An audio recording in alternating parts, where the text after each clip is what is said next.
السلام علیکم ورحمۃ اللہ وبرکاتہ۔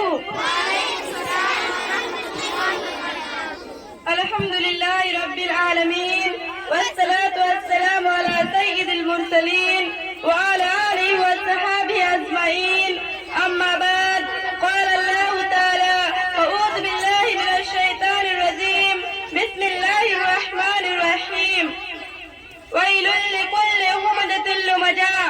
محترم المکرم جناب صدر مدرس، حکام، صاحبان، مسبق و مربی، اساتذہ اکرام، مہمانان گرامی اور علیہ مسلم گرلز اسکول کے چمن میں کھلنے والے پھولوں، آج کے یوم جمہوریہ کے حسین موقع پر جس عنوان کے تحت لب گسائے کرنا چاہتی ہوں وہ ہے زبان کی حفاظت۔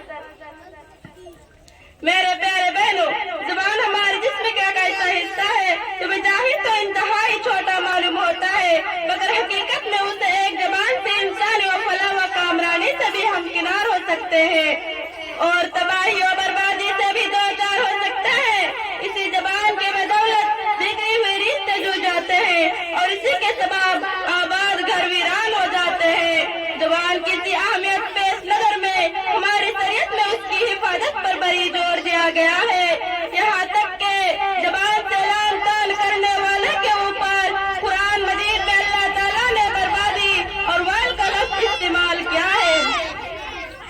فرمایا ویل لکل ہمزۃ لمزہ۔ اتنا ہی نہیں، زبان کی حفاظت کو نجات سے تعبیر کیا گیا۔ رسول اکرم صلی اللہ علیہ وسلم کے پاس ایک صحابی آ کر عرض کرنے لگے کہ نجات حاصل کرنے کا کیا طریقہ ہے؟ آپ صلی اللہ علیہ وسلم نے انہیں نجات کا واحد نسخہ بتلاتے ہوئے فرمائے کہ تم اپنی زبان کو قابو میں رکھو، اسی میں تمہاری نجات ہے، نجات ہے۔ ایک دوسری حدیث میں تو رسول اکرم صلی اللہ علیہ وسلم نے اس شخص کے لیے جنت کی ضمانت دی ہے جو اپنی قلمگاہ اور زبان کی حفاظت کی ضمانت دے۔ میرے پیارے بہنوں، یہ انتہائی افسوس کی بات ہے، زبان کی حفاظت جس کا تاکید ہماری شریعت میں ہے، ہم عورتوں میں اس کی متعلق اتنی ہی زیادہ غفلت ہے۔ سب سے زیادہ زبان درازی، چغل خوری، غیبت، الزام، ترسی میں عورتوں کا نام ہی آتا ہے۔ ایک مرتبہ رسول صلی اللہ علیہ وسلم ایک عورتوں کے درمیان ایک وعد میں فرمایا کہ میں نے جہنم میں عورتوں کو زیادہ دیکھا ہے۔ ایک عورت پوچھ بیٹھی کہ اے اللہ کے رسول، ایسا کیوں؟ آپ صلی اللہ علیہ وسلم نے فرمایا کیونکہ تم عورت لعن طعن میں بہت آگے ہو، دوسرے اپنے شوہر کے نازک حد سے زیادہ کرتے ہو۔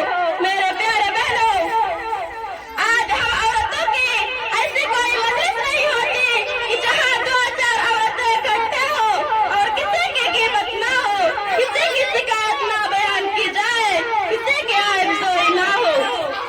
یاد رکھو میرے پیارے بہنوں، اگر آپ کسی کی کوئی برائی اس کے پیٹھ پیچھے کرتے ہیں، جو وہ برائی اسی کے اندر موجود ہو تو اسی کا نام غیبت ہے۔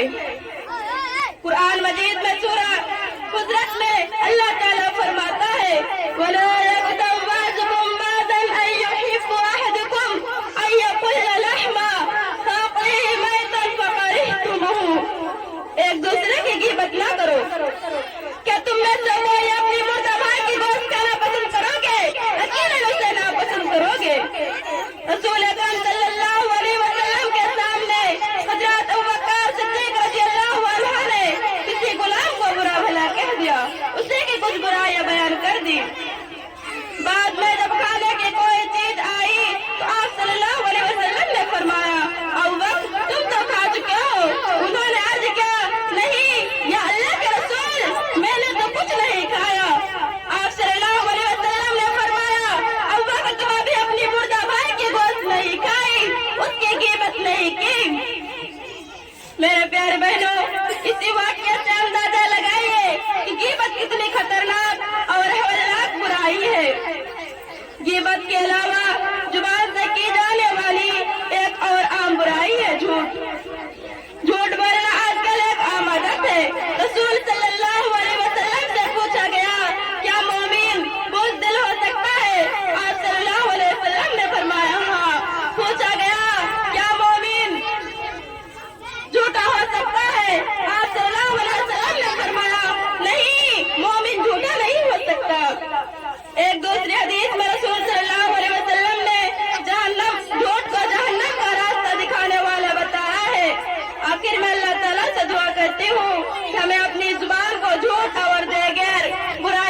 رب العالمین۔ السلام علیکم ورحمۃ اللہ وبرکاتہ۔